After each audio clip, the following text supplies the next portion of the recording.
শিক্ষামন্ত্রীর বক্তব্যকে ঘিরে শিক্ষার্থীদের বিক্ষোভ, সংসদ ভবন ঘেরাও। জাতীয় সংসদ ভবনের সামনে থেকে ধাওয়া দিয়ে শিক্ষার্থীদেরকে এই মুহূর্তে শিক্ষা মন্ত্রণালয় অভিমুখে লং মার্চের ঘোষণা, সেই সঙ্গে শিক্ষামন্ত্রীর পদত্যাগ। এদিকে আজ সংসদ এলাকা ঘেরাও করে শিক্ষামন্ত্রীর উপর আক্রমণ করেছে শিক্ষার্থীরা। শিক্ষা মন্ত্রণালয়ও ঘেরাও করেছে। সারা দেশেই ধ্বংসলীলা, অসংখ্য শিক্ষার্থী, পুলিশ আহত। এরকম অক্ষম শিক্ষামন্ত্রী দিয়ে তো দেশ আগায় নিয়ে যাওয়া সম্ভব না। উনি যেহেতু আমাদের ফার্মে মুরগি বলেছে, হ্যাঁ আমরা হয়ে গেলাম ফার্মে মুরগি। এখন যদি বৃষ্টিতে, বন্যাতে, ম্যানথলে পানিতে পাড়ায় যদি আমরা কলেজে যাই, স্কুলে যাই। শিক্ষামন্ত্রী পদত্যাগের দাবিতে শিক্ষার্থীদের যে তুমুল আন্দোলন চলছে, আন্দোলন ক্ষণে ক্ষণে নতুন নতুন রূপ নিচ্ছে, আন্দোলন তীব্র থেকে তীব্রতর হচ্ছে এবং জটিল পরিস্থিতি হচ্ছে। শিক্ষামন্ত্রীর পদত্যাগের দাবিতে বিক্ষোভরত শিক্ষার্থীদের মধ্যে থেকে স্লোগান উঠেছে, তুমি কে আমি কে, ফার্মের মুরগি ফার্মের মুরগি। কেন এই স্লোগান? অনুরোধ করব শিক্ষার্থীরা যার যার পড়ার টেবিলে ফিরে যাক। আমরাই উদ্বিগ্ন তাদের চেয়ে বেশি কিভাবে তাদেরকে আমরা পরীক্ষা সঠিকভাবে নেব। উনার শিক্ষামন্ত্রী হওয়ার কোনো যোগ্যতা নাই। আমরা ফার্মের মুরগি না। কেন আমাদের ফার্মের মুরগি বললো এটা সত্য কিনা, এটা রিউমার স্ক্যানার হোক। বিএনপি সরকারের 5 মাসের মাথায় শিক্ষার্থীরা আন্দোলনে নেমেছে। শুধু আন্দোলনেই নামে নেই, শিক্ষামন্ত্রীর মন্তব্যের জবাব দিতে গিয়ে তারা ব্রয়লার চিকেন পার্টিও গঠন করে ফেলেছে। শিক্ষামন্ত্রীর পদত্যাগের আন্দোলন এবার ভয়াবহ রূপ ধারণ করে অনেকে সরকার পতনের আন্দোলনেরও ডাক দিয়েছে। দর্শক শ্রোতা, গত 2 দিন যাবৎ শিক্ষামন্ত্রীর একটি মন্তব্যকে ঘিরে সারা দেশের মধ্যে প্রত্যেকটা শিক্ষার্থী রাজপথে নেমেছে। এখন দেখতে পারি তারা সংসদ এলাকা ঘেরাও করে এবং শিক্ষা মন্ত্রণালয় সেইখানেও তারা ঘেরাও করে। দর্শক শ্রোতা, শিক্ষার্থীদের এই আন্দোলনে শিক্ষামন্ত্রীর খারাপ অবস্থা এবং সারা দেশের মধ্যে ভয়াবহ একটি পরিস্থিতি সবকিছু আপনাদের সামনে তুলে ধরবো। গোপনেও কিন্তু অসংখ্য ঘটনা ঘটে, পুলিশ শিক্ষার্থীদের মধ্যে দাওয়া পাল্টা দেওয়া। আসুন আমরা কথা বলছি না, আমরা সরাসরি ভিডিওর মূল আলোচনায় চলে যাচ্ছি। ধাওয়া পাল্টা ধাওয়া কিন্তু চলছে। শিক্ষার্থীদেরকে এই মুহূর্তে ধাওয়া দিয়ে তারা সরিয়ে দিচ্ছে, তেমনটি আমরা আপনাদেরকে দেখাচ্ছিলাম সংসদ ভবনের সামনে থেকে। জাতীয় সংসদ ভবনের সামনে থেকে ধাওয়া দিয়ে শিক্ষার্থীদেরকে এই মুহূর্তে সরিয়ে দিচ্ছে আইন শৃঙ্খলা রক্ষাকারী বাহিনীর সদস্যরা। মূলত যারা শিক্ষামন্ত্রীর পদত্যাগের দাবিতে আন্দোলন করছিল তাদেরকে এই মুহূর্তে ধাওয়া দিয়েছে আইন শৃঙ্খলা রক্ষাকারী বাহিনীর সদস্যরা। দেখতে পাচ্ছেন যে পুলিশ সদস্যরা জাতীয় সংসদ ভবনের সামনে থেকে তাদেরকে ধাওয়া দিয়েছে এবং ধাওয়া দিয়ে তাদেরকে কিন্তু এখান থেকে সরিয়ে দিচ্ছে আইন শৃঙ্খলা রক্ষাকারী বাহিনীর সদস্যরা। তেমনটি আমরা আপনাদেরকে দেখাচ্ছিলাম। মূলত শিক্ষামন্ত্রীর পদত্যাগের দাবিতে আজকে দিনভর আন্দোলন হয়েছে। ঠিক বিকেলের দিকে আমরা দেখি যে শিক্ষার্থীরা সংসদ ভবনের সামনে এসে শিক্ষামন্ত্রীর পদত্যাগের দাবিতে আন্দোলন করে। তাদের আন্দোলনের সময় আমরা দেখতে পেয়েছি যে এখন পর্যন্ত এখানে যান চলাচল একেবারেই বন্ধ রয়েছে। আইন শৃঙ্খলা রক্ষাকারী বাহিনীর সদস্যরা তারা কিন্তু এই জায়গাটিতে যান চলাচল স্বাভাবিক করতে কাজ করছেন। তবে শিক্ষার্থীরা এখন পর্যন্ত আমরা দেখতে পাচ্ছি যে তারা যান চলাচল বন্ধ করে দিয়েছে। সংসদ ভবনের সামনের যে সড়কটি রয়েছে, যে সড়কটি, সেই সড়কটি কিন্তু পুরোটাই এখন পর্যন্ত বন্ধ, তেমনটি কিন্তু আমরা দেখতে পাচ্ছি।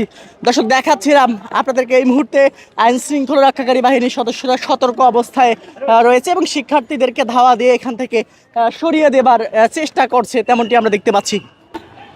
দর্শক, দেখাচ্ছিলাম এই মুহূর্তে আইন শৃঙ্খলা রক্ষাকারী বাহিনীর সদস্যদের সঙ্গে ধাওয়া পাল্টা ধাওয়া কিন্তু চলছে। শিক্ষার্থীদেরকে এই মুহূর্তে ধাওয়া দিয়ে তারা সরিয়ে দিচ্ছে, তেমনটি আমরা আপনাদেরকে দেখাচ্ছিলাম সংসদ ভবনের সামনে থেকে। সংসদ ভবনের সামনের যে পরিস্থিতি সেটি আমরা আপনাদেরকে সরাসরি দেখাচ্ছিলাম। যেমনটি বলছিলাম যে সকাল থেকে রাজধানীর বিভিন্ন জায়গায় আজকে শিক্ষামন্ত্রীর পদত্যাগের দাবিতে আন্দোলন করছে এইচএসসি শিক্ষার্থীরা। মূলত জলাবদ্ধতা, বৃষ্টি এবং বন্যার মধ্যেও পরীক্ষা নেবার কারণে শিক্ষার্থীরা শিক্ষামন্ত্রীর পদত্যাগের দাবিতে আন্দোলন করে আসছিল। সেই শিক্ষার্থীরা বিকেলের দিকে জাতীয় সংসদ ভবনের সামনে চলে আসে, শিক্ষামন্ত্রীর পদত্যাগ দাবি জানায় জাতীয় সংসদ ভবনের সামনে থেকে। এখন আমরা দেখতে পাচ্ছি যে শিক্ষার্থীদেরকে ধাওয়া দেওয়া হচ্ছে এবং এখান থেকে তারা ছত্রভঙ্গ করে দিচ্ছেন শিক্ষার্থীদেরকে। এখান থেকে সামনে থেকে সরিয়ে দেওয়া হয়েছে।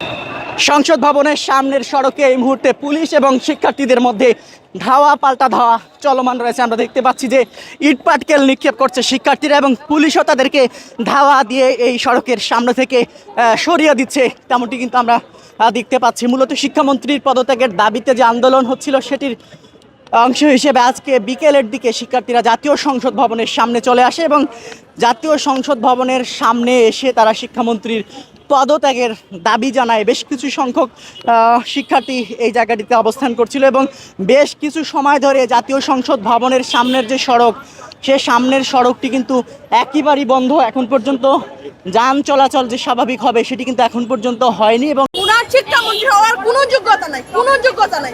আমরা ফার্মের মুরগি না। কেন আমাদের ফার্মের মুরগি বললো এটা সত্য কিনা, এটা রিউমার স্ক্যানার হোক, যে কোনো ভাবে হোক সত্যতা যাচাই করা হোক এবং যদি সত্য হয় শিক্ষামন্ত্রীর প্রকাশ্যে ক্ষমা চাওয়া উচিত। আমাদের শিক্ষা ব্যবস্থা এত বাজে অবস্থা, ওইদিকে কোনো নজর নাই। উনি ওই 20 বছর আগের কথা নিয়ে এখনো পড়ে আছে। মিলন স্যারের একটি উক্তি বলি, উনি আমাদেরকে ফার্মের মুরগি বলেছেন, তাই না? উনি আমাদেরকে ওনার বাচ্চাকে যে না ধরে একটি পোল্ট্রি ফার্মের হিসেবে ধরে। এখন কেউই নকল করে না। আমি চাই উনি পদত্যাগ করুক। ফার্মের মুরগি বলতে পারে, আপনারাই বলেন এটা কোনো ধরনের কথা? উনি বললো উনি নাকি সারা ঢাকা ঘুরে দেখছে, কোথাও উনি পারেন না। তো আমরা কমার পর্যন্ত পানি ভেঙে গিয়ে পরীক্ষা দিচ্ছি। আমরা চাই উনি এখন পদত্যাগ করুক। উনার শিক্ষামন্ত্রী হওয়ার কোনো যোগ্যতা নাই, কোনো যোগ্যতা নাই। এরকম একটা লোক যে শিক্ষা ব্যবস্থা দিকে নজর না দিয়ে শুধু পরীক্ষার দিকে নজর দিচ্ছে, উনার মতো একজন লোক কোনো যোগ্যতা নাই শিক্ষামন্ত্রী হওয়ার। আমার মনে হয় মিডিয়া কিন্তু সঠিকভাবে প্রচার করছে না আমাদের বিষয়টা। যেমন এইচএসসি 25 যেমন একটা অযৌক্তিক দাবি করেছিল, তারা কিন্তু পরীক্ষায় অটোপাস চেয়েছিল। আমরা কোনো ধরনের অটোপাসও চাই না। বর্তমান যে পরিস্থিতি কিছুদিন আগে ছিল, কালকে পর্যন্ত ছিল, সেই পরিস্থিতিতেও কিন্তু আমাদের পরীক্ষা দিতে হয়েছে এবং এর ফলে যাদের পরীক্ষা খারাপ হয়েছে তার দায়বদ্ধতা কিন্তু কোনো সরকার নেবে না, কিন্তু তাদের কিন্তু আলটিমেটলি ক্ষতি হয়ে যাচ্ছে। সেকেন্ড হচ্ছে শিক্ষামন্ত্রী আমাদের অলরেডি কিন্তু ফার্মের মুরগি বলেছে, আমরা ফার্মের মুরগি না। কিভাবে কেন আমাদের ফার্মের মুরগি বললো এটা সত্য কিনা, এটা রিউমার স্ক্যানার হোক, যে কোনো ভাবে হোক সত্যতা যাচাই করা হোক এবং যদি সত্য হয় শিক্ষামন্ত্রীর প্রকাশ্যে ক্ষমা চাওয়া উচিত এবং পদার্থবিজ্ঞানের মতো পরীক্ষায় ভুল হয়েছে এর জন্য সংশ্লিষ্ট যারা রয়েছে তাদের ক্ষমা চাওয়া উচিত। কেননা একটা এসএসসির মতো গুরুত্বপূর্ণ পরীক্ষায় 2টা সেট, একটা না 2টা সেটে যদি ভুল হয় আমি কিভাবে লিখবো? 2টা সেটে ভুল হইলে আমি তো হেজিটেশনে পড়ে যাব। তারা ভুল করছে, তাদের ক্ষমা চাওয়া উচিত। তারা ইগো নিয়ে বসে থাকলে হবে না। তারপর শুধু ঢাকা বাদ দিই, আমাদের দেশে সবচেয়ে শুধু চট্টগ্রাম স্পেসিফিক করে অফ করা হয়েছে। যেমন আমি যদি কুমিল্লা ধরি, কুমিল্লা কিন্তু অফ করে দেওয়া হয় না। মানুষ নৌকা দিয়ে পরীক্ষা দিতে যাইতেছে, বোটে বসে পরীক্ষা দিতে যাইতেছে। মিলন স্যারের একটি উক্তি বলি, উনি আমাদেরকে ফার্মের মুরগি বলেছেন, তাই না? আশা করি ওনারা তো মানে ছেলে মেয়ে আছে, আমাদের ভাই বোন সময় আছে। বৃষ্টিতে পানিতে ভিজলে সাধারণত ঠান্ডা লাগা এটা স্বাভাবিক, জ্বর ওঠা স্বাভাবিক। যদি উনি আমাদেরকে ওনার বাচ্চাকে যে না ধরে একটি পোল্ট্রি ফার্মের হিসেবে ধরেন, একটা স্টুডেন্ট কালকে এই যে এতটুকু কমন পরিমাণ পানি ভিজে গিয়ে হয় অসুস্থ হতেই পারে, ওর বই খাতা ভিজে যেতে পারে। ইভেন অনেকের আমাদের গুরুত্বপূর্ণ একটা অ্যাডমিট কার্ড অনেকে ভিজে ছিঁড়ে গেছে। আমাদের শিক্ষা ব্যবস্থা এত বাজে অবস্থা, ওইদিকে কোনো নজর নাই। অথচ উনি শুধু নকল নিয়ে পড়ে আছে। এখন কেউ নকল করে না। উনি ওই 20 বছর আগের কথা নিয়ে এখনো পড়ে আছে। বন্যায় ভাসছে দেশ, কোমর সমান নোংরা পানি আর ভিজে একাকার এইচএসসি পরীক্ষার্থীরা। একদিকে পরীক্ষার হলে ঢোকার জন্য আবেদন, অন্যদিকে এসি রুমে বসে শিক্ষামন্ত্রী এহসানুল হক মিলনের জেদ আর অহংকার। কিন্তু এই তামাশার চরম মূল্য যে তাকে এভাবে দিতে হবে তা তিনি স্বপ্নেও ভাবতে পারেননি। শোনা গেছে শিক্ষার্থীদের চোখের জল আর ক্ষোভের আগুনে এখন ভাসছেন তারেক রহমান। শিক্ষার্থী এহসানুল হক মিলনের ইগো আর দম্ভ একেবারে চূর্ণ করে দিয়ে বার্তা দিয়েছেন তিনি। লাখো শিক্ষার্থীর অভিশাপে এবং তারেক রহমানের করা হস্তক্ষেপে কি তবে চিরতরে গদি হারাচ্ছেন অহংকারী শিক্ষামন্ত্রী? ঘটনার সূত্রপাত ঘটে 13 জুলাই তারিখে। 2026 সালের এই জুলাই মাস বাংলাদেশের শিক্ষার ইতিহাসে এক বিশাল অন্ধকার বা নির্মম কালো অধ্যায় নিয়ে এসেছে। গোটা দেশ যখন টানা প্রলয়ঙ্কারী বৃষ্টি আর বন্যায় ভেসে যাচ্ছে, তখন ঘরবাড়ি ডুবে যাওয়ার মতো অবস্থা, তখন মানুষ খাটের উপর মাচা বানিয়ে রাত কাটাত। এই দুর্যোগের ভেতরেও জোরপূর্বক এইচএসসি পরীক্ষা চালিয়ে দেওয়ার কারণে জিদ চেপে বসেছে শিক্ষামন্ত্রীর মাথায়। শিক্ষার্থীরা, অভিভাবকরা এবং দেশের সাধারণ জনতা এই ভয়ঙ্কর ঘটনাকে অমানবিক তামাশা হিসেবেই দেখছেন।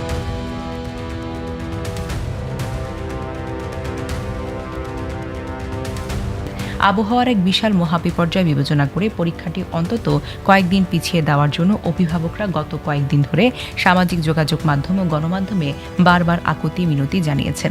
কিন্তু তথাকথিত এসি রুমে বসে থাকা নীতি নির্ধারকদের কানে সেই কান্নার আওয়াজ এখনো পৌঁছায়নি।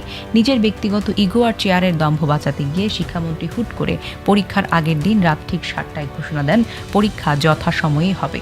তিনি নাকি এসি রুমে বসে স্যাটেলাইট দেখছেন এবং আবহাওয়া সম্পূর্ণই পরিষ্কার, সেক্ষেত্রে কোনো সমস্যা হবে না।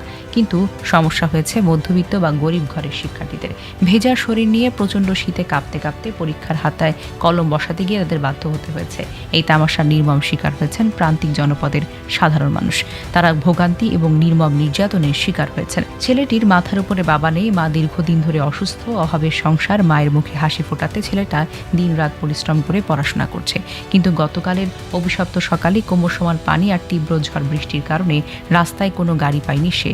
নিরুপায় হয়ে পায়ে হেঁটে জল ভেঙে যখন সে পরীক্ষার কেন্দ্রে পৌঁছালো, মাত্র 15 মিনিট দেরি হয়েছে। ঠিক তখনই কেন্দ্রের বিশাল লোহার গেটটা তার মুখের উপরে আটকে দেওয়া হলো।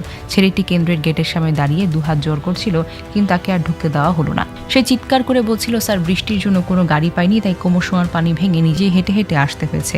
মা হচ্ছেন ভীষণ অসুস্থ, আমাকে ঢুকতে দিন। কিন্তু নিয়মের দোহাই দিয়ে তাকে ঢুকতে দেওয়া হলো না। এক মুহূর্তে বাতিল হয়ে গেল তার পুরো একটি বছর। ভেঙে চুরমার হয়ে গেল হাজার বছরের লালিত স্বপ্ন।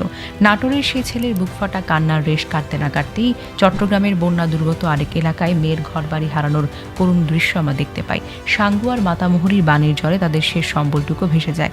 গোয়ালের গরু ছাগল সবকিছুই পানির তোরে হারিয়ে গিয়েছিল। ঘরে নেই বিদ্যুৎ, ঘরে নেই বিশুদ্ধ পানিটুকু খাওয়ার জন্য।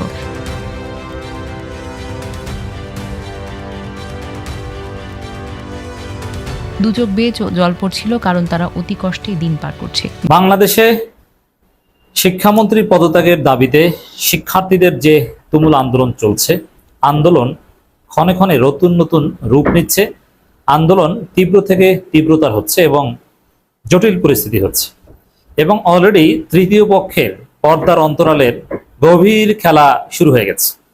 এর মধ্যে ছাত্রদল পরিস্থিতি জটিল করে তুলেছে। ছাত্রদল সবকিছু লেজে গোবরে মাখিয়ে ফেলেছে। শিক্ষার্থীরা পুরো বিএনপি সরকারের উপর ক্ষুব্ধ হচ্ছে। যদিও শিক্ষার্থীদের এই আন্দোলন সরকার পতনের কোনো আন্দোলন নয়, কিংবা সরকার বিরোধী কোনো আন্দোলন নয়, যা শিক্ষামন্ত্রীর পদত্যাগের দাবিতে আন্দোলন, যেটা যে কোনো নাগরিকের গণতান্ত্রিক অধিকার।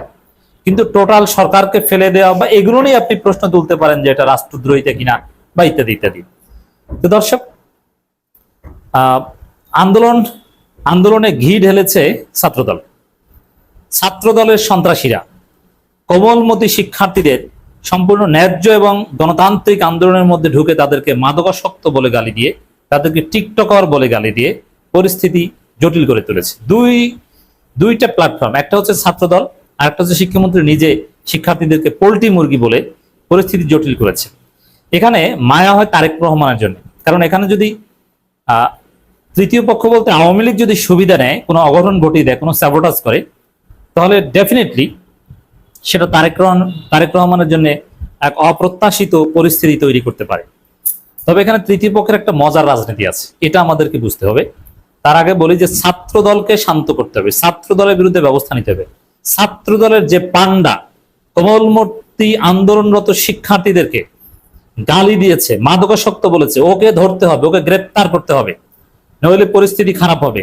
একই সাথে ছাত্রদলের সেক্রেটারি ওখানে পাকনামি করতে গিয়েছিলেন, অথচ ছাত্রদল সেক্রেটারি সেখানে যে এই অপদার্থ স্টুপিড শিক্ষামন্ত্রীকে ডিফেন্ড করছেন। শিক্ষামন্ত্রী শিক্ষার্থীদেরকে পোল্ট্রি মুরগি বলে গালি দিয়েছে, যেটা ক্ষমার অযোগ্য, আর ছাত্রদল সেক্রেটারি তাকে ডিফেন্ড করে বলছেন তার মেয়েকে নাকি পোল্ট্রি মুরগি বলছেন। অথচ স্পষ্ট ভিডিও ভাইরাল হয়েছে, তার কথোপকথন একদম দৃশ্যমান, যে তিনি শিক্ষার্থীদেরকে পোল্ট্রি মুরগি বলে গালি দিয়েছেন, যারা বৃষ্টিতে ভিজতেই জ্বর আসে, এরা পোল্ট্রি মুরগি, তার মেয়েকে বলেন নাই। অতএব এখানে ছাত্রদল সেক্রেটারি শিক্ষামন্ত্রীর পক্ষে দালালি করতে গেছেন, এবং অভিযোগ আসছে যে সায়েন্স ল্যাবে, আমরা কোনো গুজবের পক্ষে নই, এখানে গুজব ছড়াচ্ছে আওয়ামী লীগ, এ বিষয়ে আমরা সতর্ক করছি। আওয়ামী লীগের বিভিন্ন পেজ থেকে বিভিন্ন গুজব ছড়ানো হচ্ছে। এখানে শিক্ষামন্ত্রী পদত্যাগ দাবি করলেও আমাদের শিক্ষামন্ত্রী পদত্যাগ দাবি করছে, আর পদত্যাগ করলেও তো নতুন যিনি শিক্ষামন্ত্রী হবেন, মাহাদি আমিন হোক আর যেই হোক না কেন, তিনি তো আমাদের হবেন, তিনি তো বিএনপির হবেন, তিনি তো বাংলাদেশপন্থী হবেন, তিনি তো জুলাইয়ের পক্ষের শক্তি হবেন, তিনি তো আওয়ামী লীগ বা ফেসিবাদের কেউ হবেন না। অতএব এখানে আন্দোলন পদত্যাগ বা এগুলো নিয়ে আমাদের মধ্যে ইন্টারনাল বিতর্ক, কিন্তু আওয়ামী লীগ তোরা কোন চাটের বাল, তোরা তো ভারতপন্থী, তোদের এইখানে কোনো স্থান। অতএব আওয়ামী গুজবে কান দেওয়া যাবে না, এই জন্য সতর্ক থাকতে হবে। তবে এটা সত্য, ওরা টিকটকার প্রজন্ম, এটা তো বলা যাবে না, এটা বলা যায় না। আর ফার্মের মুরগি বলা যাবে না। আপনারা কি চাচ্ছেন আমাদের বাচ্চাদেরকে ফার্মের মুরগি প্রমাণ করার জন্য যা খুশি তাই করবেন আর আমরা ঘরে বসে থাকবো? অনার্স মাস্টার্স করেছি ঢাকা ইউনিভার্সিটি থেকে, আমি একজন শিক্ষক ছিলাম। আমার 3টা সন্তানকে বড় করার জন্য আমি জব ছেড়ে দিয়েছি। এই যে আমরা যারা আমার সন্তানদেরকে বড় করার জন্য নিজেকে স্যাক্রিফাইস করছি, তারা কি মুরগি? রুটিন যেটা গতকালকে আমাদের বাচ্চারা 19,000-এর বেশি বাচ্চারা অ্যাকর্ডিং টু নিউজ, তাদের এই একজনেরও যদি এই জলাবদ্ধতা বা দেশের প্রাকৃতিক দুর্যোগের কারণে না আসতে পারে, আমি মনে করি সেই দায় আমার, আপনার, শিক্ষা মন্ত্রণালয়ের সবার। অভিভাবক হিসেবে আমারও তারা সেটা হতে পারে না। 19,000 not a matter of joke. আমি শিক্ষামন্ত্রীর পদত্যাগ চাই, শিক্ষা ব্যবস্থার সংস্কার চাই। যেই জায়গায় ভুল আছে শুধু সন্তানদেরকে বা শিক্ষার্থীদেরকে বলা যাবে না যে ওদের দোষ। একই কথা হচ্ছে, অনেকেই কিন্তু অনেক কথা বলতেছে। বিশেষ করে এখানে দেখতে পাচ্ছি আমরা শিক্ষামন্ত্রীর এই বিষয়ে অনেক কথা হয়, শিক্ষামন্ত্রীর বিষয়ে অসংখ্য কথা হয়। সাধারণ শিক্ষার্থীরা সবাই শিক্ষামন্ত্রীর বিরুদ্ধে কথা বলতেছে এবং বাংলাদেশের রাজনীতির মধ্যে নতুন অনেক ঘটনা। গাইস, এই বিষয়গুলো দেখে এবং শিক্ষামন্ত্রীকে নিয়ে আপনার মন্তব্যকে, আপনার গুরুত্বপূর্ণ মন্তব্যটা অবশ্যই আপনারা আমাদের কমেন্ট বক্সে লিখে যাবেন। সর্বশেষে আপনাদের কাছে আমাদের একটা ছোট্ট রিকোয়েস্ট থাকবে, আপনারা আমাদের চ্যানেলে নতুন দর্শক হয়ে থাকলে চ্যানেলটি সাবস্ক্রাইব করবেন এবং পাশে থাকা বেল বাটনটি বাজাবেন যাতে করে নেক্সট ভিডিওটা সবার আগে আপনাদের কাছে পৌঁছে যায়। ধন্যবাদ।